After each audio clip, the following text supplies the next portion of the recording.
Environnement à présent, alors que l'on sort de l'hiver le plus sec depuis 1959, la préfecture du Haut-Rhin a demandé dès hier aux habitants du département de modérer leur consommation d'eau. Comment économiser cette ressource précieuse au quotidien? Géraldine Dreyer et Bernard Stemmer ont suivi les astuces de Céline Portal, conseillère en éco-consommation à Mulhouse. Alors le premier éco-geste à faire est vraiment très simple, c'est d'aller surveiller son compteur d'eau la veille d'un départ en week-end. Alors l'idée c'est de noter le chiffre la veille du départ, on part en week-end, on en profite bien et quand on rentre à la maison, on regarde s'il y a une différence et s'il y a une différence, c'est qu'il y a une fuite d'eau. Les fuites d'eau, ça coûte cher? Ça coûte très cher et il peut y en avoir partout, au niveau des toilettes, au niveau des radiateurs, au niveau d'autres appareils électroménagers, donc c'est vraiment à surveiller. La deuxième étape est très simple, c'est de récupérer l'eau qui coule quand on veut prendre une douche.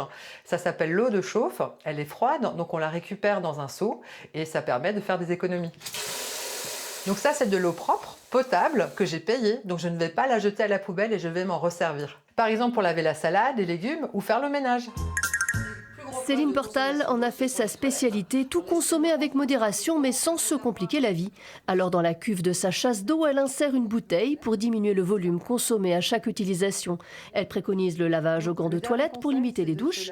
Elle a installé aussi des mousseurs à tous les robinets. Et pour détecter une fuite dans les toilettes, voilà une solution toute simple. On prend une feuille, on détache et on la met simplement à la base des toilettes.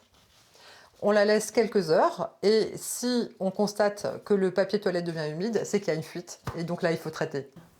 Un peu de bon sens et de bonne volonté parce qu'on est responsable de ses actes, mais Céline Portal l'affirme, rien ne sert de culpabiliser. L'idée c'est de trouver des solutions en s'amusant, en famille, entre amis et de mettre en place des astuces vraiment faciles au quotidien. Et si c'était un jeu, celui de la roulette du compteur à eau, à qui consommera le moins, ne serait-ce que pour le bien-être du porte-monnaie.